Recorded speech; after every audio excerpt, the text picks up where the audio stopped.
levels and so on and so forth.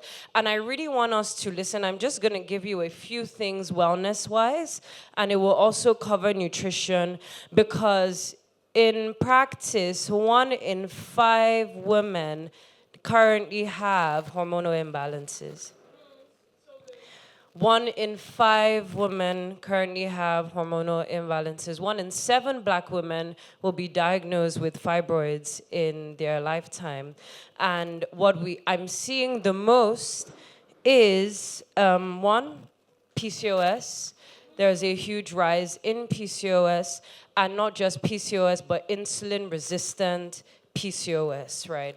Now, we can decide to be spiritual and only care for our spirit beings and ignore our physical temple, and you will have a rude awakening. I say to my clients all the time that inflammation is like a whisper. If you don't listen to the whisper of inflammation, there will be a monster shouting at you very soon, right?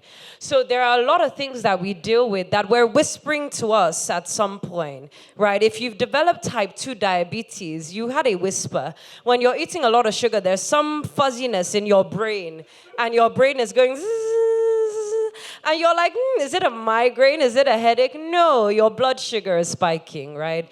So I really am hoping that you begin to start recollecting the decisions you're making towards your body, because there are some things that are in our control and there are some things that are out of our control.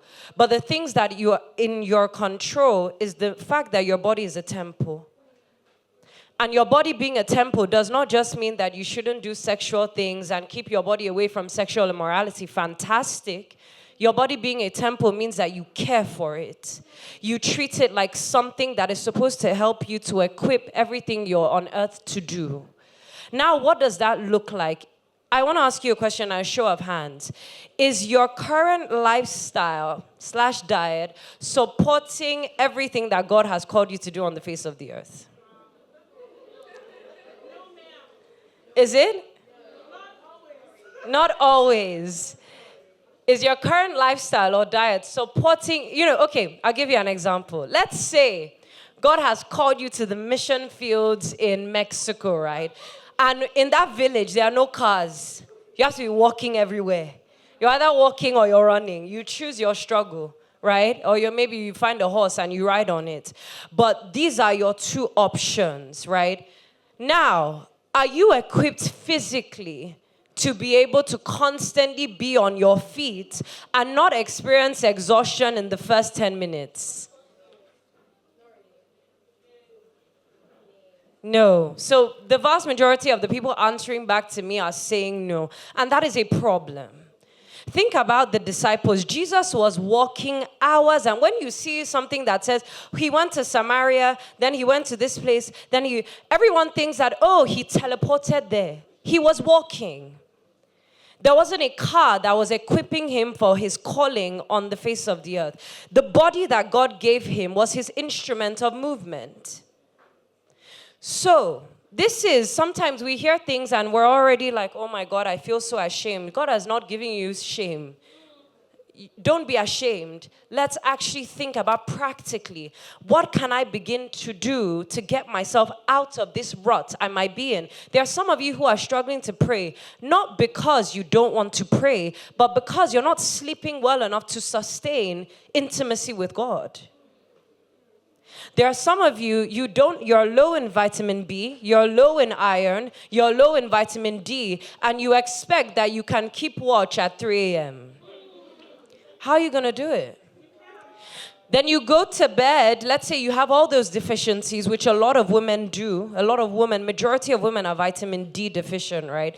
Let's say now you go to bed, the first thing what you eat before you sleep is you have some pasta, great, no veg, just a bunch of protein. And then, of course, if you're like me, you must have a sweet treat before you go to bed. You must. So you have your sweet treats, you have maybe a piece of cake and some ice cream, right? And then you wake up the next day. How are you going to feel when you wake up? You're going to be groggy. You're going to have brain fog. If the Lord wants to speak to you about the nations, he can't. You can't hear it. It's gonna go, you'll be envisioning, you gotta be showing you things, you're envisioning something else, Now, if you eat that way the night before, what is going to happen if you even decide, God, today I'm gonna start eating healthy? Your body has already been trained in a certain type of way. Whatever you go to eat, you go to bed eating, right, is going to be the genesis of your new day. And it's going to be the craving of your temple for the new day. So when you wake up and you're like, why am I not craving carrots? Why am I not craving lettuce? Why am I not craving a nice hearty breakfast with avocados and toast? And it's because what you ate before is what is crafting your mind for the day to come. So if you want to begin to make good decisions, don't wait till Monday, start today. If you want to start making good decisions, start today. Now, I want to give you some practical things that as a woman, a very hormonal woman, which we all are, right, you have to start doing. Number one, you must be drinking a sufficient amount of water. You must be drinking a sufficient amount of water. That's why I love we have water here, Your host cares so much for your temple that she's giving us bottles of water. You must be drinking a sufficient amount of water. The majority of who you are is made of water. So you must be drinking a sufficient amount of water. Number two, if you like, your lunch and your dinner can be absolute nonsense, but try and have a protein-packed breakfast. If you're looking for a combination for breakfast that will save your life and stabilize your blood sugar, especially anyone dealing with PCOS, insulin resistance particularly, in practice, we call PCOS diabetes of the ovaries. That's why if you are not monitoring your blood sugar and you have PCOS, your symptoms are going to increase and the growth of the cyst it's a catalyst, right? So what you want to do, a protein-packed breakfast, I'll give you some examples. This is the healthy 3 combo that I would do for breakfast. Fiber, protein, and healthy fats. Now, if you want to just Google it, you can literally Google, what are fiber foods? What are healthy fat foods? What are protein foods? An example of this is oats, right? I wouldn't now just do oats by itself because oats by itself can also cause a spike in your blood sugar. What I would do with that oats is that I would add maybe some nut butter or some peanuts. Or if you're basic, granite is fine too, right? Add some granite into your oats. It doesn't have to be fancy. It doesn't have to be Instagram worthy. Just eat the thing, right? So we add the granite. What you're now getting already is that you're getting the fiber from the oats. And when I mean oats, I mean don't add sugar. We can talk about sweeteners in a second, but you're not adding sugar to the oats because, again, that's going to pair you up for disaster. And we're trying to balance our blood sugar, right? You don't want to have a glucose spike. The moment you add sugar to that wonderful nut butter and everything, you're... So now we're going to add the nuts. Then we need some protein. So protein for one person could look like boiled egg. And I don't mean one boiled egg. I don't know where women decided that we only eat like one egg. You should be eating 2 to 3 eggs. I eat 4 eggs. Yeah, and there's nothing wrong, right? So now, you don't have to do 4 eggs. If you don't want to do eggs, what you can do instead is you can do chia seeds or pumpkin seeds, or any seeds, right? What is good about the seeds is that the seed is a protein, right? And it's high in protein. Chia seeds are incredibly high in protein. Now, the combination of the nuts and the seeds is not just giving you both protein and healthy fats. So you're getting your protein and your healthy fats at once. And yes, they are plant-based sources of protein. They are not animal-based proteins. But in plant-based we have something called complementary proteins. What this means is that you can be vegan or plant-based, and because you're eating 2 different protein sources, you're getting the amount of protein that your body needs. So you can do nuts and seeds in there. Now, if you want extra fiber, cut some apples. Add it into the oats. That is the perfect meal. If you're not into oats like me, you can do 3 to 4 eggs, right? and add in some avocados. If you don't have avocados, you can just do maybe some nuts as well on the side, just so you're getting your healthy fats as well. You're getting your protein from the eggs, and then so you're getting fiber. I would add a handful of whatever vegetables you have to get your fiber into that meal, right? Because vegetables have a lot of fiber. Spinach, ugu, whatever it is you want to add it, right? Now, when you have meals like that, your brain already works. You know, some of us, we wake up, the food that you have, if you're having a sweet and not savory breakfast, you are going to have an inflamed brain. So you're going to get into work, and already there's so much inflammation in your brain, and you have brain fog, and your concentration is very poor. So your breakfast really matters. I'm not saying go crazy for lunch and dinner, but really try with your breakfast. Now, the next thing is you should be prioritizing leafy green vegetables. Everybody say leafy green vegetables. Leafy green vegetables. Not all vegetables are made equal. Doesn't mean that they're bad, but as a woman, you need a lot of vitamin Bs, right?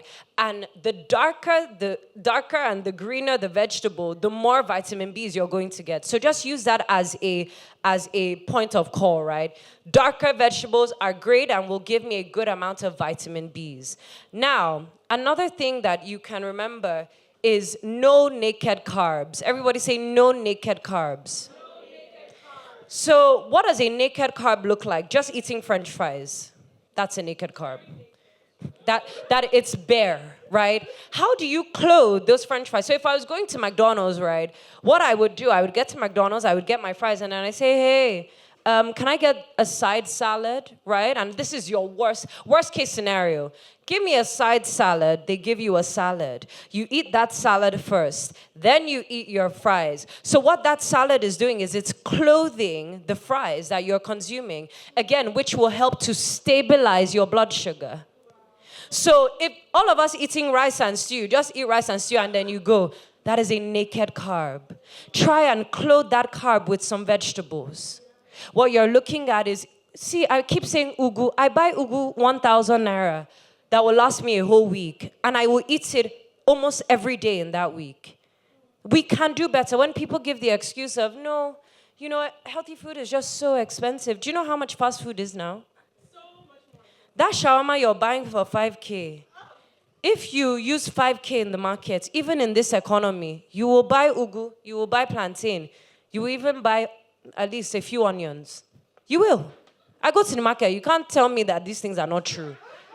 Right? So, now, the final thing you must do as a very hormonal woman is that you must sleep. You must sleep. So all of you, I saw a video the other day, and God bless the lady's heart, where she was talking about keeping prayer watches, and she'll wake up at 3, then she'll wake up at 4, then she'll wake up at 6, then she'll wake up. Okay, how are you going to function? You must sleep. The Bible says that he gives his beloved sleep. So you're telling me that in the how many hours of the day you could not pray, but it's when the witches are awake, you want to be awake with them. Why? You must sleep. Especially if you have imbalanced hormones, you should be getting nothing less than 7 hours. At the minimum. I get 9 hours of sleep every day. When I was getting 5, I know what it did to my body. I started gaining weight rapidly. Because you see, when you pass a certain age, your body is not that kind to you. They call it second puberty, where you could eat nonsense the day before and then bounce back the day after. It doesn't work that way anymore because the game has changed. And you need to change the way that you treat your body as the game has changed. And you need good quality sleep. And before you go to bed, 30 minutes to an hour before you go to bed, you must reduce your screen time. Or else, what is going to happen is that your cortisol is going to rise, and that good sleep you're trying to have, you can't get it. So please sleep, but get good quality sleep. Don't sleep with screens on your bed or on your bedside. Okay? That's all. Have we all learned something? Awesome. Thank you so much.